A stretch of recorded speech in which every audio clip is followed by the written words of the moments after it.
Olá, vem comigo para mais uma edição do Sem Filtro, um espaço de debate, de ideias com convidados jornalistas para falar de política, segurança pública, saúde, educação, cultura, arte, entre outros assuntos. Ressaltamos que este programa segue todas as normas de segurança e as duas pessoas presentes aqui no estúdio já foram vacinadas com a segunda dose da vacina. Aqui comigo estão presentes hoje no formato online para este debate Ailton Nunes, jornalista da TV Cidade, Gil Porto, radialista da Rádio Timbira, e Emanuel Pascoal, jornalista aqui da TV UFMA. Bom, estamos conectados com você por meio do nosso canal do YouTube, da TV UFMA e das mídias sociais. O nosso entrevistado de hoje é o médico e o secretário municipal da Saúde, Joel Nunes. Sejam todos muito bem-vindos hoje. E antes da gente começar esse debate, a gente vai saber um pouquinho sobre a sua trajetória e a sua formação. Vamos lá! Joel Nicolau Nogueira Nunes Júnior nasceu em Pinheiro em 1983. Se graduou em Medicina pela Universidade Federal do Maranhão. Integrou o Comitê de Enfrentamento da Covid-19 do Hospital Universitário Presidente Dutra e coordenou a residência em Clínica Médica no mesmo hospital. Dentre suas experiências de destaque, é conselheiro titular do Conselho Regional de Medicina e membro da Comissão do Médico Jovem do Conselho Federal de Medicina. É também membro efetivo e pesquisador da Liga Acadêmica de Cirurgia Experimental do Maranhão, o LACEMA. Na política, Joel Nunes foi candidato a vereador nas últimas eleições pelo PMN. Para falar um pouco mais sobre os desafios da Secretaria Municipal de Saúde de São Luís, Joel Nunes é o convidado do programa Sem Filtro desta semana. Muito bom, então quero novamente cumprimentar a todos e agradecer a participação de hoje no programa. E eu vou então fazer a primeira pergunta sem filtro aqui na TV UFMA. A Prefeitura de São Luís já deu início à aplicação da dose de reforço da vacina contra a Covid-19 em idosos, conforme a recomendação do Ministério da Saúde. Então eu queria começar este debate para saber como é que a Secretaria desenhou um plano de resposta em um possível cenário de aumento de casos. Bom, primeiro uma satisfação falar com você e falar com todos os nossos amigos jornalistas que estão conosco. Para a gente é uma satisfação muito grande. E dizer que a Prefeitura de São Luís, através da gestão do prefeito Eduardo Brade, ela tem a clareza de que o reforço da vacinação é a forma que a gente tem de sair da pandemia o quanto antes, né? Quanto mais rápido a gente conseguir caminhar com a vacinação, quanto mais rápido a gente conseguir chegar no que se chama de imunidade de rebanho, aí sim a gente vai poder respirar um pouquinho mais aliviado, com o perdão do trocadilho. Mas a gente tem também, obviamente, essa preocupação, a preocupação de que o recrudescimento ele pode acontecer, né? A gente viveu uma primeira onda, a gente viveu uma segunda onda, alguns locais experimentam uma tendência de terceira onda, mas para isso a gente tem todo um corpo técnico e que a gente fica acompanhando os números, né? A gente não faz nenhuma intervenção que não seja baseada nas melhores evidências científicas. Acho que é esse o grande ponto positivo. E a gente fica acompanhando as curvas de tendência, né? Inclusive com a ajuda da Universidade Federal, através do professor Antônio Augusto, dos estudos epidemiológicos, a gente vai acompanhando o número de casos, o número de internações, o número de óbitos, e com isso a gente vai traçando as nossas diretrizes para possíveis retomadas, né? Nesse momento, na verdade, o nosso plano de retomada é de voltar às atividades habituais, de voltar os hospitais. A gente fechou, inclusive, uma ala Covid na unidade mista do Bequimão. Ainda temos o Hospital da Mulher exclusivamente Covid, mas a gente já está desenhando, escrevendo um plano de retomada desse hospital para suas atividades pré-pandemia. Uhum. Vamos abrir a roda aqui, o nosso debate. Alguém quer fazer uma pergunta? Eu pergunto ao secretário o seguinte, a Prefeitura de São Luís destacou muito até a nível nacional com relação à rapidez, principalmente na questão da faixa etária da vacinação. Em meio também à ideologia política, governador de um partido, a presidente de outro, prefeito de outro, como é que foi conseguir esse resultado, mesmo com as dificuldades, entrave político também em relação à vacinação? Como falei no início, A gente tem a clareza de que é através da vacinação que a gente vai conseguir sair dessa situação em que vive a história da humanidade, né? Então, o prefeito Eduardo Braide, ele é muito determinado, ele é um gestor muito forte e ele sabe e ele escuta o que a gente fala. Quando a gente fala que a vacinação precisa ser prioridade, a saúde precisa ser prioridade, isso já vinha dele, e com mais o reforço que se faz sempre, ele compra essa ideia e dessa forma a gente consegue, apesar de algumas dificuldades óbvias, avançar. Conseguimos fazer isso com um seguinte mote: vacina não pode ficar parada. Então, toda vacina que a gente chegava, que a gente recebia, todo o lote chegado era imediatamente aplicado. Então, lembra quando houve a Folha de São Paulo liberou alguma coisa a respeito de vacinas com validades vencidas e tudo? Essas vacinas, lembro bem, elas venceriam abril, maio. Nós já tínhamos aplicado essas vacinas desde final de janeiro, né? São assim, tão rápido a vacinação. Quando saiu essa matéria, eu sempre disse, olha, aqui a gente não espera 1, 2 dias com vacina em estoque. Então, imagina se a gente vai aplicar vacina vencida, né?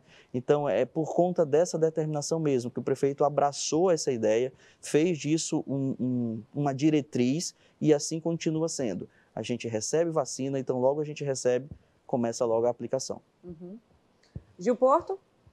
Secretário, eu queria fazer a seguinte pergunta para o senhor. A validade, o senhor falou de validade de vacina, mas tem a validade também do prazo entre uma aplicação e uma e outra, que muita gente já falou que vai diminuir esse prazo também, que na bula de algumas vacinas o prazo é bem menor, porque se estipulou 3 meses. Agora, com a vacinação bem avançada aqui na nossa capital, já dá para diminuir isso e muito em todas as vacinas? Feita essa pergunta e eu te agradeço a oportunidade de poder responder isso à luz das melhores evidências científicas. Gil, a bula ela tem realmente um valor, um número, um intervalo, e eu vou citar para cada uma. A Coronavac de 3 a 4 semanas, a AstraZeneca de 4 a 12 semanas e a vacina da Pfizer, que é essa que tem assim, o maior rebuliço. Por quê? Porque lá fora, onde ela foi feita, a vacinação, o intervalo foi feito com 3 semanas. E no Brasil foi feito com 3 meses, né? Então, o que permitiu fazer isso? Os estudos mostram que tanto 3 semanas quanto 3 meses, os anticorpos são os mesmos formados. Então, não há perda nesse sentido. Então, aplicar a segunda dose com 3 semanas, aplicar a segunda dose com 3 meses, os estudos mostraram que não há diferença. Diferente da AstraZeneca, por exemplo. A AstraZeneca os estudos com a AstraZeneca mostraram que as segundas doses aplicadas com intervalo maior criam mais anticorpos, ou seja, tem mais defesa. Então, por isso, essas, mesmo tendo estoque, não é interessante para a população antecipar essas doses, né? Já o estudo que foi feito no Reino Unido mostrou que a vacina da Pfizer, aplicando com 3 meses, aplicando com 3 semanas, não tem diferença estatística. Portanto, num cenário de escassez, usou-se 3 meses de intervalo para a segunda dose. Num cenário em que a gente passa a ter mais vacinas, da Pfizer, por exemplo, é possível sim fazer essa antecipação. Emanuel Pascoal? Secretário, o Estado de São Paulo ele já registrou mortes relacionadas com a variante Delta, né, que chegou até o país, não chegou ainda no Maranhão, mas existe uma preocupação muito grande quando o vírus não chegou ao Maranhão, no sentido da transmissão local, porque os casos notificados foram distantes por conta de navios, de pessoas de outros países que chegaram até aqui. Mas sim, existe a preocupação com a variante Delta por conta do nível de transmissão dela, que é muito mais rápido, apesar do nível de mortalidade, a mortalidade ser bem menor, a transmissão é muito mais ágil e isso de alguma forma poderia pressionar mais uma vez os órgãos de saúde como um todo, tanto do estado quanto do município, no sentido de ocupar locais, principalmente UTIs. Hoje, nós temos uma situação mais confortável no que diz respeito às UTIs, não estarem completamente preenchidas com pacientes Covid. Isso faz com que, gradativamente, a Prefeitura de São Luís, a Secretaria de Saúde, já comece a pensar em liberar esses espaços, retomar de maneira efetiva e mais ágil as cirurgias eletivas. Como é que está sendo feito o estudo para essa reabertura gradual, vamos dizer assim, da saúde do município de São Luís, para as demais doenças que continuam acontecendo, que continuam acometendo o cidadão ludovicense?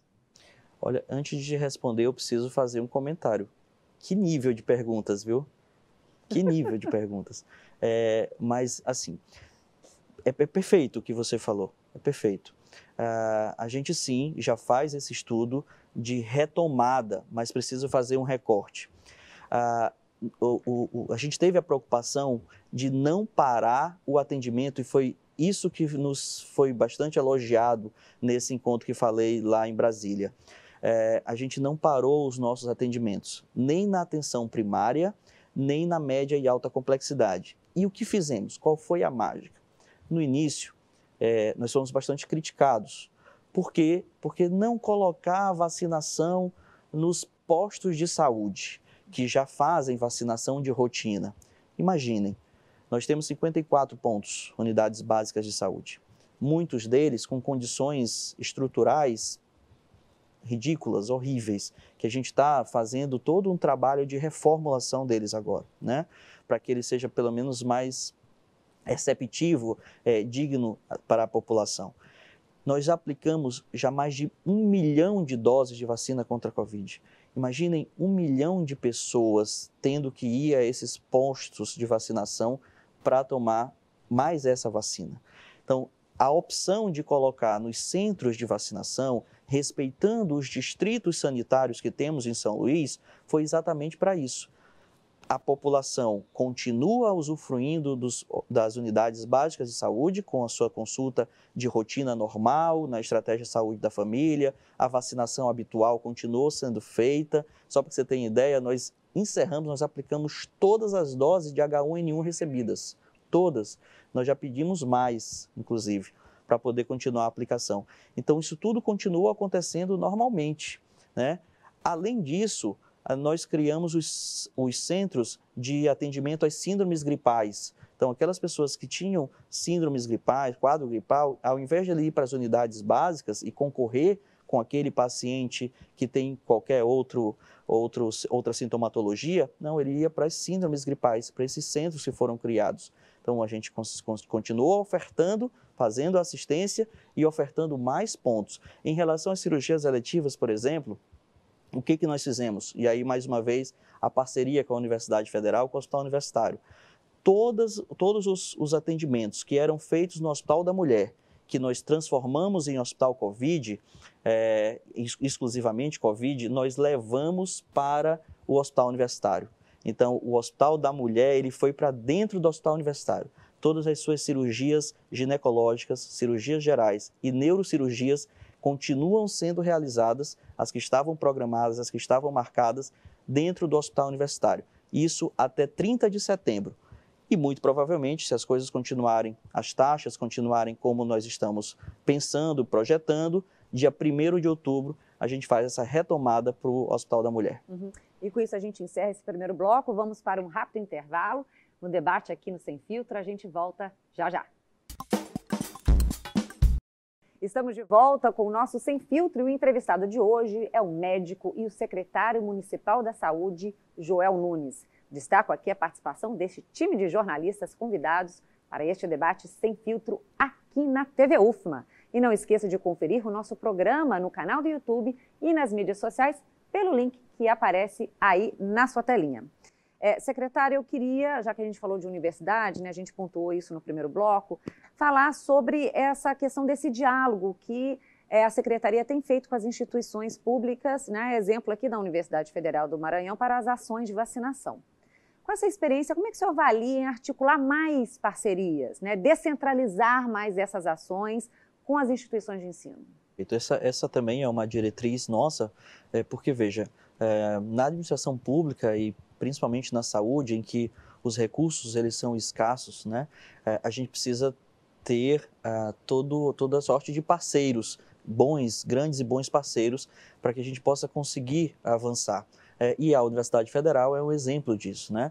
Nós temos aqui dentro da universidade 2 pontos de vacinação importantíssimos, que já vacinaram milhares de pessoas desde o início. O Centro Municipal de Vacinação, que fica no Centro de Convenções, e o Drive-Thru, que fica aqui também na Universidade Federal. Além disso, toda a parceria que se tem com o Hospital Universitário Presidente Dutra faz com que a gente consiga ampliar a nossa rede de atendimento, a nossa rede assistencial de saúde, obviamente com um benefício claro para a população. Então, dessa forma, a gente precisa sim avançar cada vez mais, transformar as nossas unidades de saúde em campos de estágio para os nossos egressos da Universidade Federal. Isso é uma conversa que a gente está tendo com o professor Natalino Salgado, o reitor Natalino Salgado, e é claro, isso é também um pedido que o prefeito faz, que a gente possa receber esses alunos das universidades e num local mais aconchegante, mais digno, com uma estrutura melhor, tanto de recursos humanos, mas também de recursos físicos. Uhum. Vamos abrir essa roda, então. Manuel Pascoal, por favor. Eu vou pegar um gancho de uma fala do secretário, que ele estava falando dessa questão de aproximar a universidade dos estudantes, né? A universidade e os estudantes, na verdade, do campo de trabalho. Se não me engano, inclusive, já existe um convênio estabelecido entre a Universidade Federal do Maranhão para fazer com que os discentes atuem no Hospital Socorrão 1, né, o maior hospital de urgência e emergência de São Luís. Eu queria saber um pouquinho mais sobre esse convênio e aproveitar, então, também para falar já sobre o Socorrão, porque eu sei que nesse momento a gente fala muito de pandemia de modo geral, mas têm sido feitas atividades das mais diversas, tanto no Hospital Socorrão 1, de Djalma Marques, quanto também no Hospital Clementino Moura. Perdão, o Hospital Socorrão 2, Clementino Moura, é exatamente isso. Eu queria entender como é que está sendo essa dinâmica também dessa parceria e, especificamente, o que tem de novidade nessas unidades que eu sei que tem sim, secretário. É isso mesmo, Pascoal. Existe o convênio da Universidade Federal com o Socorrão 1. O Socorrão 1 é uma autarquia, né, da saúde municipal. A gente já está ampliando esse convênio e também estendendo para outros locais, para outras unidades nossas, né? A gente tem alunos no Socorrão 2, a gente quer também levar para as nossas unidades básicas de saúde. Só para você ter uma ideia, nós recebemos a Estratégia de Saúde da Família em dezembro de 2020 com uma cobertura populacional de 38,2%. Então, a cobertura populacional da Estratégia de Saúde da Família em São Luís, em dezembro de 2020, era 38,2%. Agora, em agosto, nós já temos cadastrados no CNES, no Ministério da Saúde, 60% de cobertura populacional. Então, assim, em 8 meses, um avanço muito grande na cobertura populacional da Estratégia de Saúde da Família, melhorando a territorialização, melhorando o acesso das pessoas, abrindo novos pontos, novas portas de assistência e, dessa forma, também abrindo novos pontos para estágios. E é isso que a gente quer fazer com que os nossos estagiários, né, da Universidade Federal do Maranhão e de outras universidades possam atender e aprender nas nossas instituições. Além disso, nos próprios centros de vacinação, nós também trabalhamos com os estagiários, né? Nós fizemos questão de que os estagiários da área da saúde tivessem, e não só da saúde, até da administração, porque tem também atividades administrativas, fizessem parte dessa história, né? O que nós estamos vivendo é histórico. Nós somos testemunhas oculares da história, né? De uma história triste da humanidade, mas é história.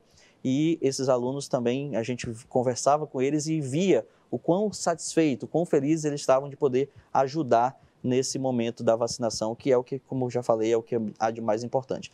Em relação aos nossos socorrões, não tenho a menor dúvida de que hoje os socorrões eles respiram novos ares. Reformas estruturantes estão sendo feitas, apesar de que são grandes as reformas que precisam ser feitas, mas algumas elas já se iniciaram. E aí eu vou citar para você alguns exemplos. Em se tratando do Socorrão 2, desde que ele se iniciou, ele trabalha com 4 salas de cirurgia.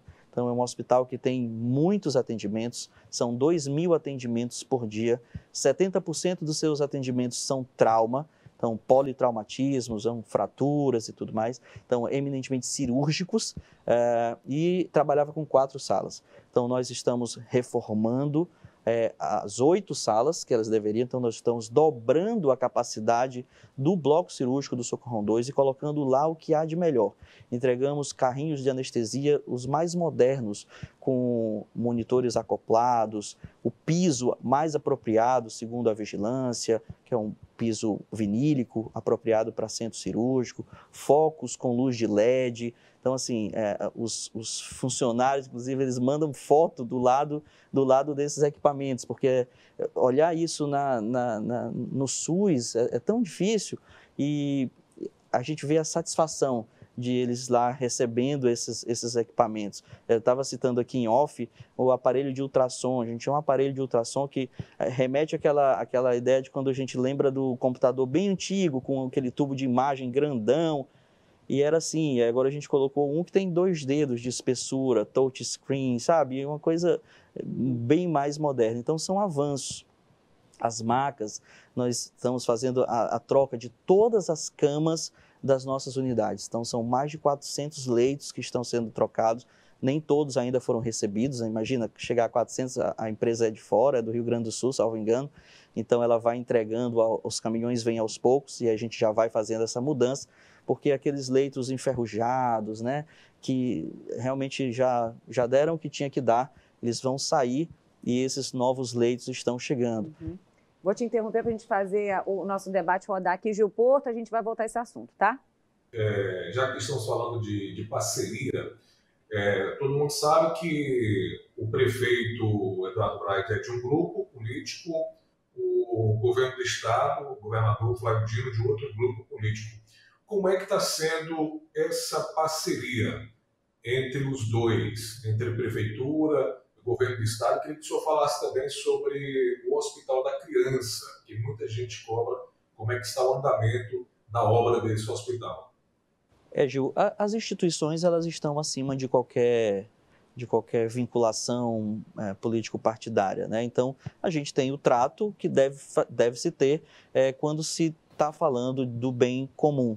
Então, quando as solicitações para a população, para os usuários, para a melhoria do SUS, elas precisam ser feitas, elas são feitas por telefone, por ofício, através da Comissão Intergestores Bipartite, através do COSEMES, das instituições, né? Então, o contato institucional ele acontece sem nenhum grande problema, né? Então, o próprio secretário de Estado, Carlos Lula, também tem um trato normal com ele. Quando preciso, ligo. Quando ele precisa, liga também. Então, assim, não há nenhuma animosidade em relação a isso, não. Você fala em relação ao Hospital da Criança. O Hospital da Criança ele passa por uma reforma, né, que já se arrasta realmente. Essa reforma, é importante que se diga, ela está a cargo do governo do estado. Então, o governo do estado está fazendo a reforma do Hospital da Criança e, tão logo essa obra termine, essa reforma termine, ela passará à Secretaria de Saúde do município de São Luís. Uhum. Ailton Nunes, por favor. Secretário, atualmente a questão da saúde, na área da saúde, se fala muito em humanização. O senhor é médico, tem uma experiência larga dentro da sua profissão, agora gestor público. Como é que a administração do Eduardo Braga, a sua administração, a sua gestão, vê a questão da saúde e humanização? Explique para a gente, por favor. Bom, a humanização ela é fundamental para qualquer instituição de saúde e ela é também uma diretriz da nossa gestão. O prefeito Eduardo Braga, ele quer uma cidade humana, inteligente e humana, e nós também na saúde seguimos esse mesmo caminho. Só para que você tenha ideia, oficinas em relação aos nossos administradores estão sendo feitas, aquelas pessoas que recebem os nossos pacientes, os nossos usuários nas unidades, eles estão passando por oficinas de humanização.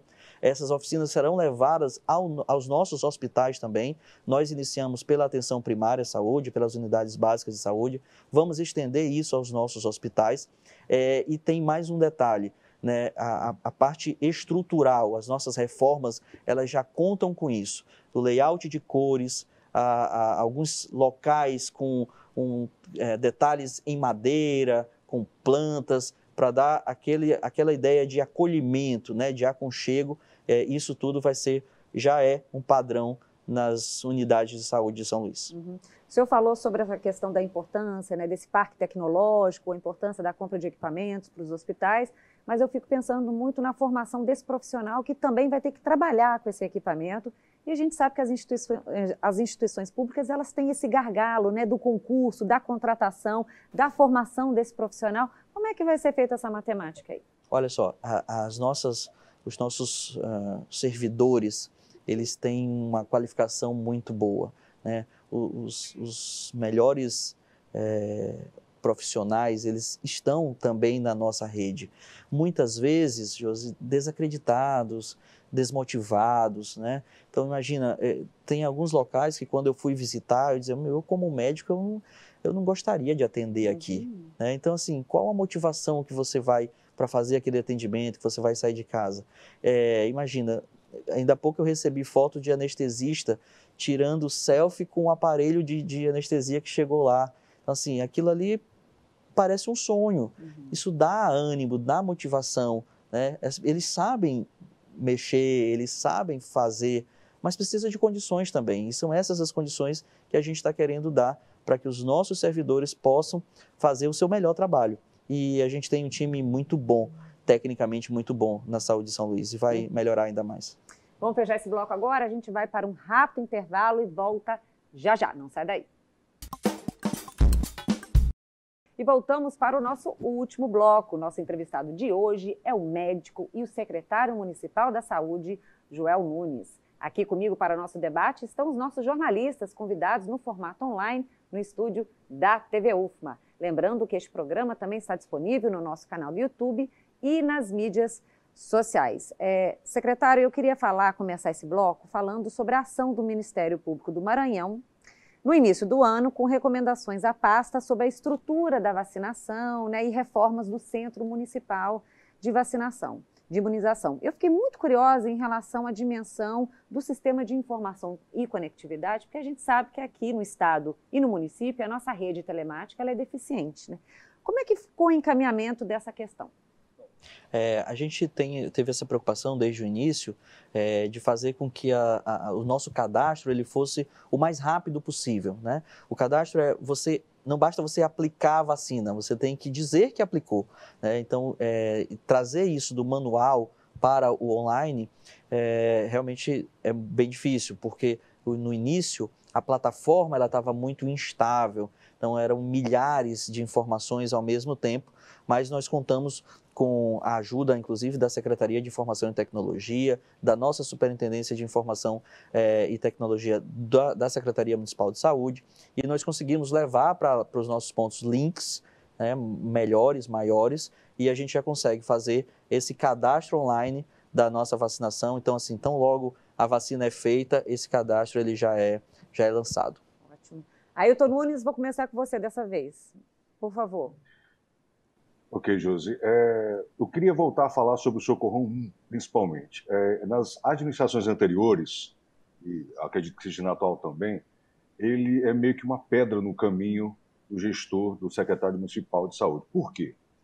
Não atende só São Luís, atende todo o estado do Maranhão. Sempre foi muito lotado, sempre noticiado. Eu queria saber do secretário isso. Qual a visão dele? O que é que ele está trabalhando também em meio a essa pandemia que todo mundo está preocupado com isso, mas a gente sabe que tudo também continua a funcionar.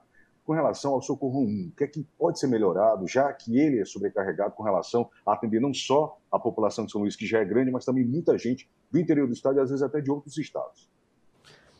Eu vou te dar números. O Socorrão 1 atende 70% do seu público, do seu atendimento de pessoas fora de São Luís e 30% de São Luís, tá? Mas nem por isso a gente, obviamente, deixa de atender, né?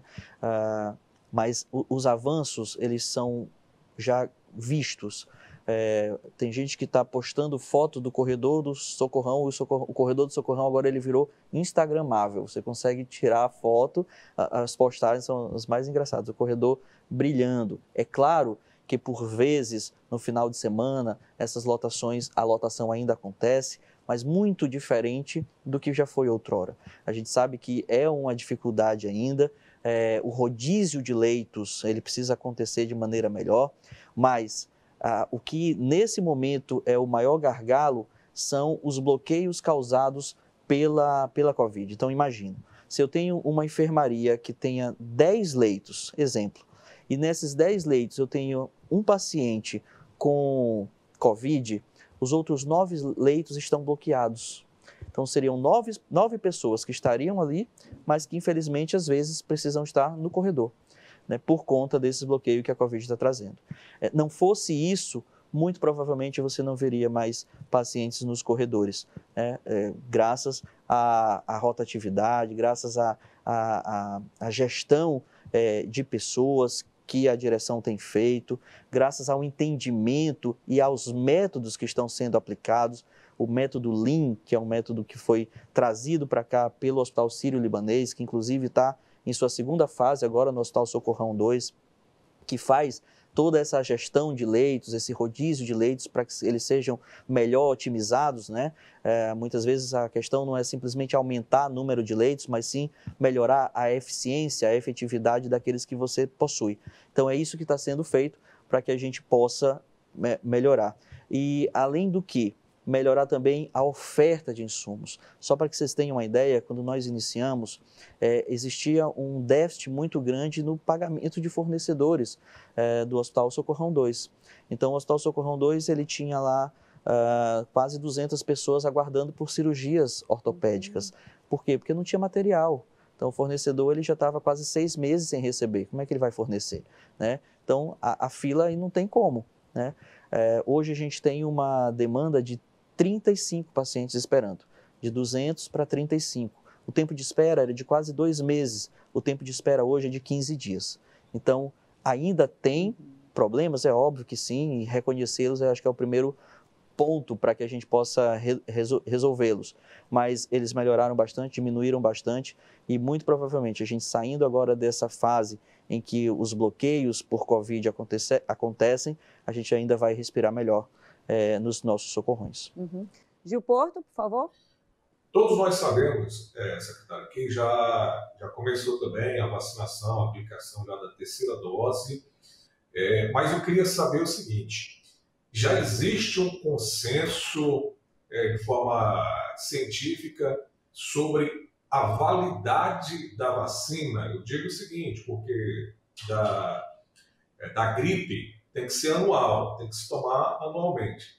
E da Covid, já existe esse consenso, a vacina tem validade de 6 meses, 8 meses, 1 ano?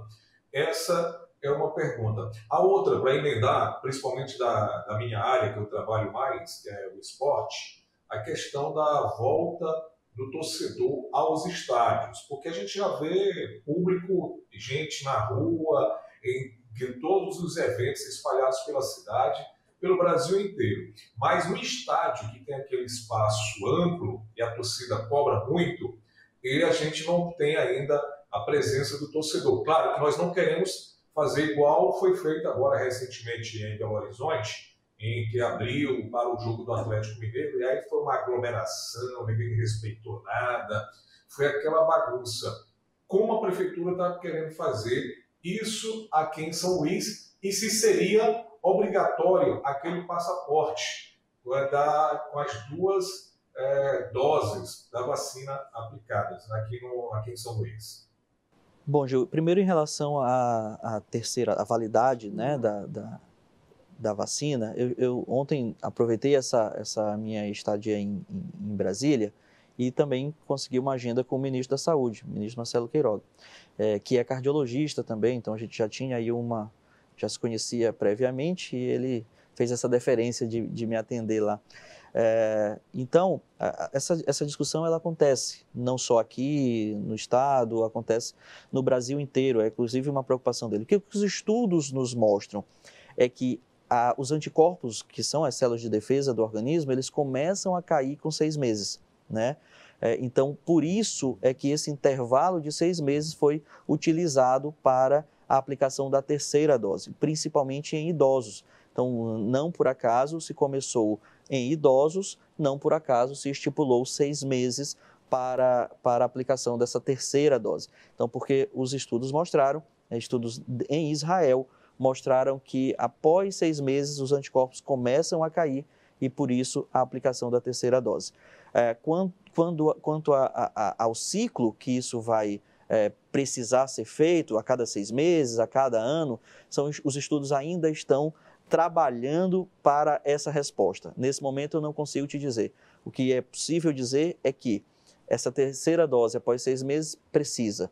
Depois dessa terceira dose, e aí o sistema imunológico responde melhor, ele consegue ficar por mais tempo, mais 6 meses, mais 8 meses, mais 1 ano, mais 2 anos, o futuro dirá. O esporte, a gente sabe que a gente tem esse questionamento muito grande, né? Não só do esporte, mas também da parte da cultura, né? São Luís, com toda a sua efervescência cultural, né? Também está pedindo por essa reabertura. E a apresentação, a nota técnica já está pronta, a gente vai apresentar ao prefeito e nela a gente coloca a nossa ideia, né? De como fazer essa retomada também das praças esportivas aqui em São Luís. Eu não vou poder te adiantar, eu vou fazer essa apresentação ainda ao prefeito. Eu ia pedir para antecipar. Ainda ao prefeito, mas agora em setembro a gente já vai ter, se Deus quiser, aí, alguns avanços em relação a isso. Sim. Manuel Pascoal, por favor. Eu estou sorrindo aqui, secretária, porque se o senhor não adiantou a resposta para o Gil Porto, o senhor também não vai adiantar a minha, mas não custa perguntar, porque jornalista pergunta mesmo. Está se aproximando do final de ano e, consequentemente, carnaval. O senhor falou realmente da expectativa. São Luís é uma cidade extremamente, né, cultural, efervescente, né, e as pessoas se perguntam muito, já não tivemos por 2 anos de São João, e aí?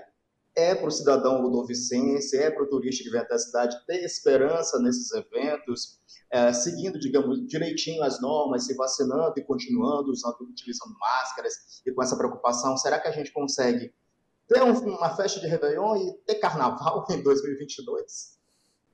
Manuel, eu acho que o ludovicense, ele no Brasil é quem mais pode ter esperança, porque ele está vivendo na capital brasileira da vacina. E é através da vacina que a gente vai conseguir abrir para esses acontecimentos. Então, a capital brasileira da vacina, quem vacinou a população adulta mais rápido, quem vacinou os adolescentes mais rápido, quem já está fazendo a terceira dose dos idosos, à frente de todo o Brasil, que vai iniciar dia 15 de setembro ainda. Então, o ludovicense ele tem que ter muito maior do que os outros brasileiros, a esperança de que tão logo a gente vai voltar a viver esses momentos de alegria aí do Carnaval, do São João e etc. O senhor como médico trabalhou, né, no HU, né, teve o acesso, né, ao SUS, um atendimento, mas agora a sua primeira experiência na gestão pública, né, como gestor, e com muitas complexidades. Eu queria saber...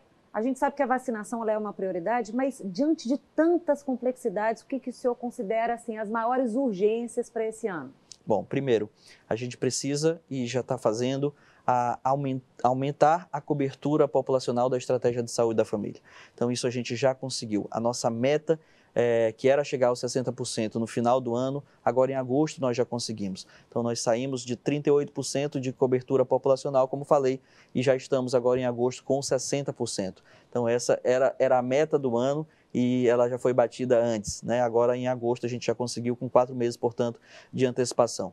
Além disso, estruturar os nossos serviços de média complexidade, os nossos centros de especialidades médicas. Nós temos 2, no Filipinho e na Vila Esperança, são insuficientes e os que tinham ainda não funcionavam a contento. Então, nós estamos fazendo todo o movimento para otimizá-los, para melhorar, ampliar os atendimentos médicos das especialidades e ainda este ano tentar aumentar pelo menos mais um centro de especialidades médicas, né?